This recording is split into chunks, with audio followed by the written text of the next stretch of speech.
This is the story of how Steely Dan came to make one of the best sounding albums of all time.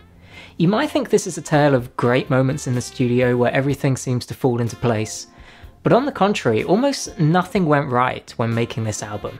It was disaster after disaster, setback after setback. But it's also the story of a short moment in time.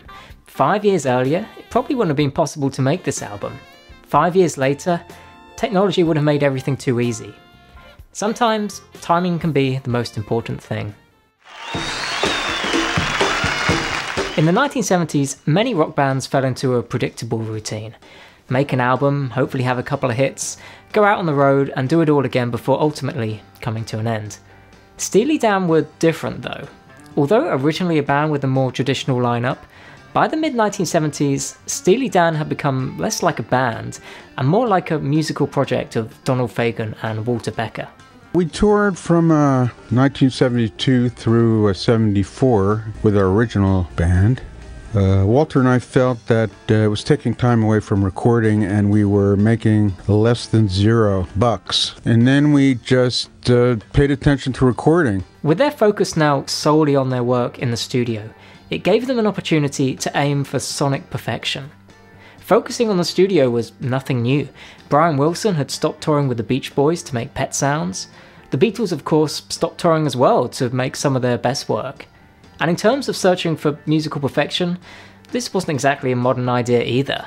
We could go way back to the ancient Greeks, who designed theatres like Epidaurus, a beautiful theatre built on the side of a mountain. They went to the effort of building it on a mountainside just to get the best possible sound. The same is true for Stradivarius violins.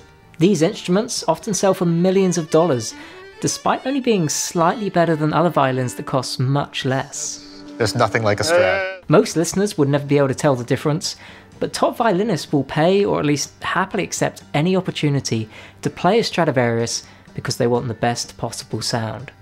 But what was different was that in the 1970s, the musical medium was not the theatre or the instrument, but this, the recording itself. The studio was the instrument, the product was the recording, and Steely Dan wanted to make these perfect. Katie Lied was their first attempt in 1975.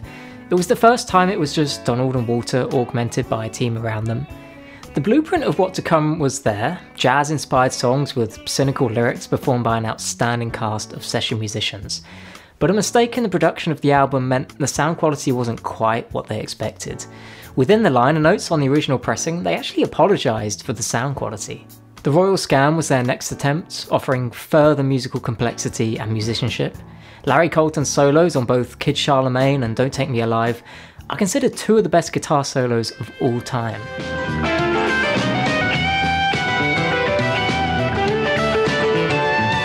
It's definitely a step forward, and to this day it's many fans' favourite Steely Dan album, but it doesn't sound like they'd reached the limit of what was sonically possible.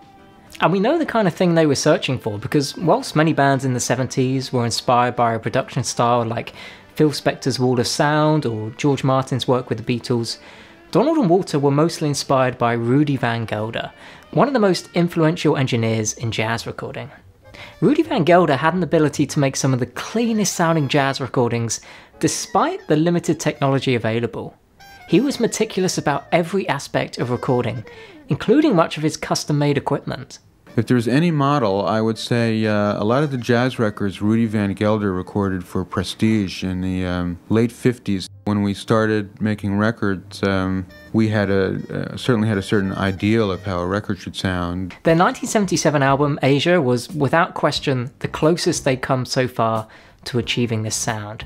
And this wasn't just done through recording techniques and better technology, but through beautiful arrangements and great performances, whistling through musician after musician just to get something that was perfect.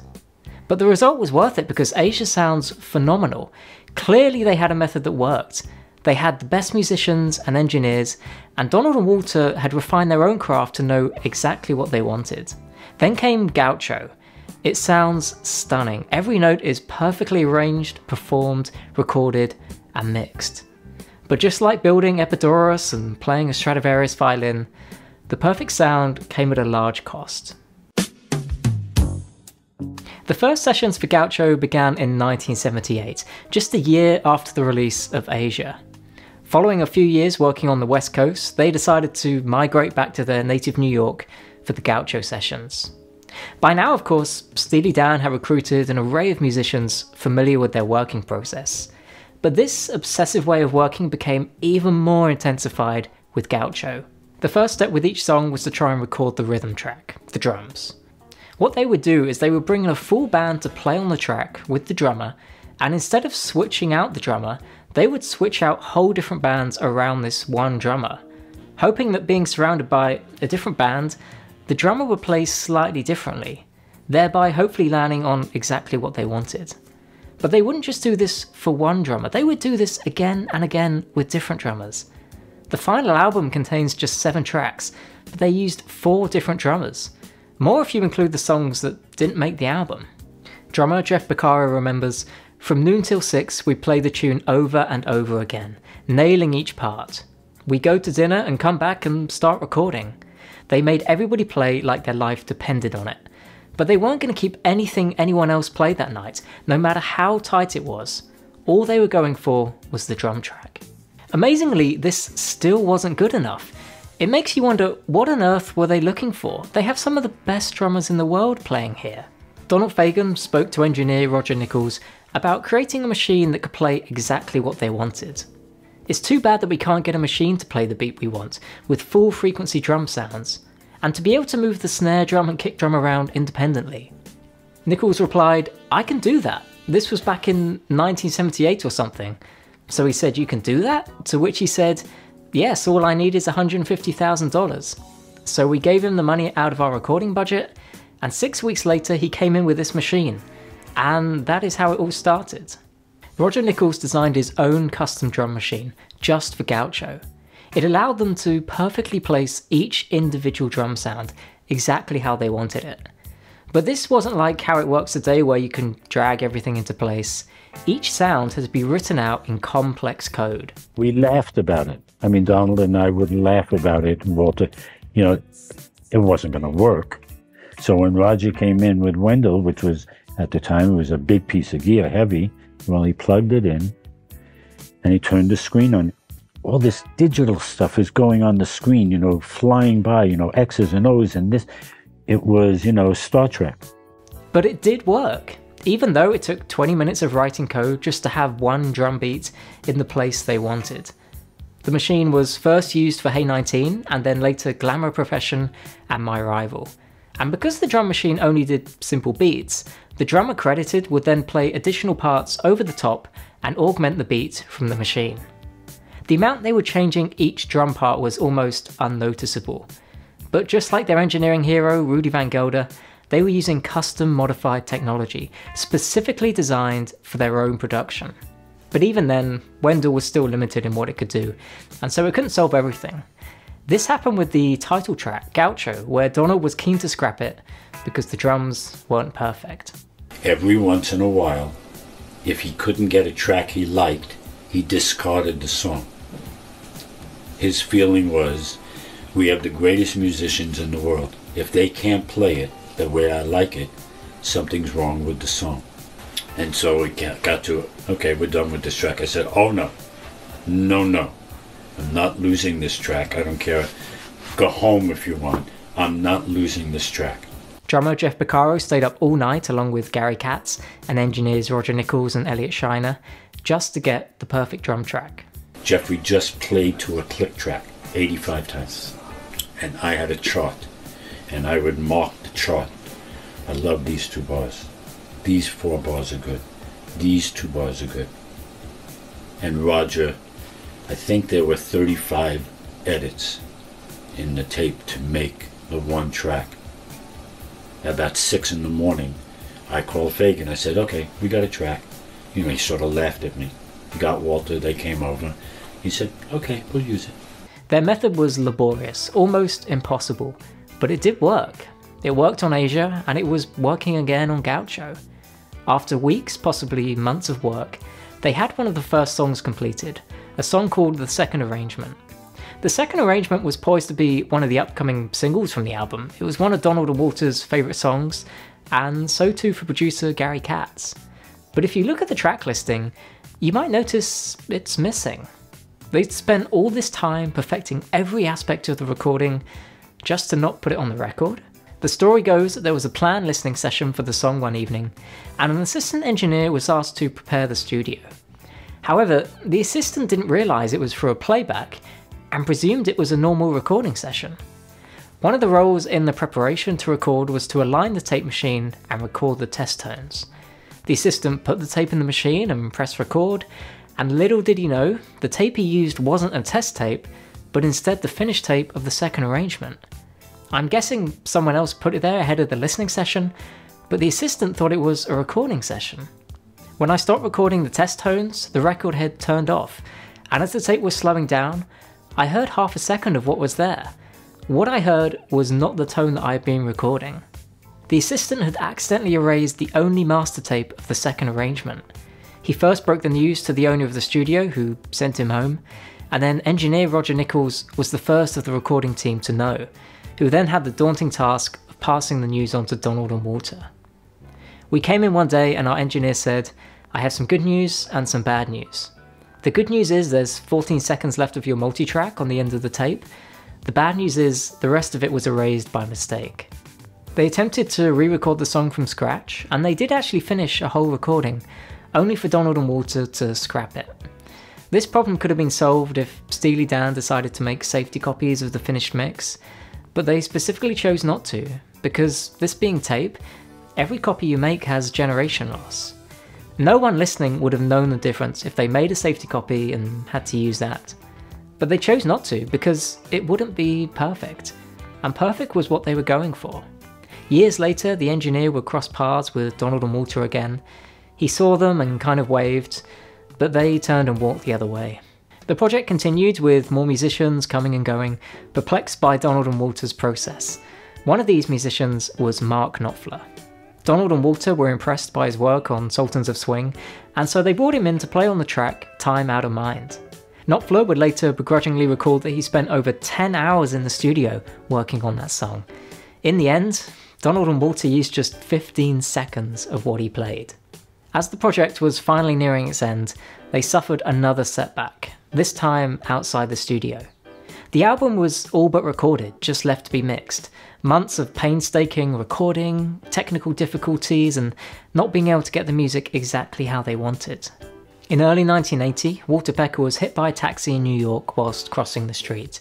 He was left with multiple fractures and other serious injuries, which required him to be hospitalised for an extended period. Personally, this was just a further setback for Walter, after his girlfriend died just a few months earlier. For Gaucho, well, this now meant that one half of the band wasn't able to help with mixing. In some sense, Walter's absence didn't mean the project couldn't continue. The album had been recorded, it was just left to be mixed, which is something often left to the engineers. But this being Steely Dan, mixing was subject to the same perfectionism as every other part of the process. Donald and Walter communicated via phone, so Walter could still offer his input, but I've got no idea how they managed to communicate about the mixing over the phone. There is a noticeable difference in the sound, which might be down to Walter's absence. Gaucho sounds significantly more like Donald's solo albums The Nightfly and Kamakiriad than earlier Steely Dan albums involving Walter. The album was released in 1980, and as expected, the response to the album focused on the album's exceptional sound quality. The New York Times finished their review by saying it sounded like it was recorded by the Lord himself. But the problems weren't over yet. Setbacks continued even after the album was released. Donald and Walter were asked in an interview about the similarities between the title track Gaucho and Keith Jarrett's composition Long As You Know You're Living Yours.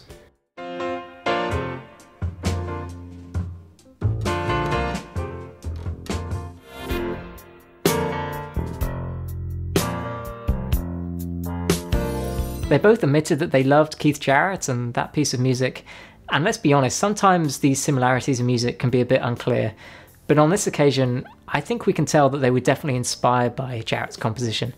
It's even in the same key. This, of course, was the song that they gave up on before Gary Katz demanded that they finish it. I have to say that I was very ambivalent to actually record that because I felt that it drew too heavily from a Keith Jarrett composition that I had heard. And I hadn't heard the Keith Jarrett thing for a long time, but I knew it was kind of in my head when I was writing it. And so I was always thinking, you know, maybe, you know, it was almost like a parody of Keith Jarrett in a certain way. But I sort of, I said, oh, it's probably just as well we don't get a take. Keith Jarrett sued and was later given co-writing credit and was entitled to songwriting royalties. Steely Dan would break up after this album and wouldn't release any new music until 20 years later. It wasn't so much that Donald and Walter fell out, like often happens when bands break up, but it was just clear that they'd reached their limit. Donald Fagen would release his first solo album, The Nightfly, just 2 years later, and it would be another 11 years until we get another solo Fagen album, and Walter would release his one and only solo album. By which time, many of the technical difficulties and pioneering ideas had been resolved. Drum machines were now not only much more powerful, but they were also everywhere in music. They'd gone from a breakthrough technology used to assist humans in musicianship to essentially replacing much of the human creative input. Nowadays, of course, the iPhone in my pocket has a more powerful drum machine than Wendell, and with GarageBand it's free and easy to use. So too, everything is now recorded digitally. It's super easy to make music with amazing sound quality and with no risk at all. You can copy digital files as many times as you want, and there's no generation loss. The Nightfly was actually pretty incredible in how much digital technology was used, likely because Donald was so traumatized from losing the second arrangement. Perfection is lots of little things done right, and that's why this album sounds so fantastic. Every detail, no matter how small, was done correctly. They didn't need to invent a machine to replace the slightest inaccuracies in drum sounds from the world's best drummers. They didn't need to avoid copying master tapes to preserve unnoticeable sound quality. But they did, because it was the right thing to do. And it's because of these tiny differences that we're still talking about Gaucho. To be honest, this isn't actually my favourite Steely Dan album. I prefer Asia, and I think I also probably prefer The Nightfly. But The Nightfly only exists because it's standing on the shoulders of this album. The breakthroughs this album achieved meant that what followed wasn't hard, but easy. Epidaurus was built over 2,000 years ago, and although now modern technology can make much more comfortable and better sounding theatres, Epidaurus is still in use. Stradivarius violins are hundreds of years old, and they're still preserved and used today, despite modern technology being able to make great sounding instruments far, far cheaper. In a few years, Gaucho will be 50 years old, but we're still talking about this music today and how it was made. Not because it was easy, but because it was hard.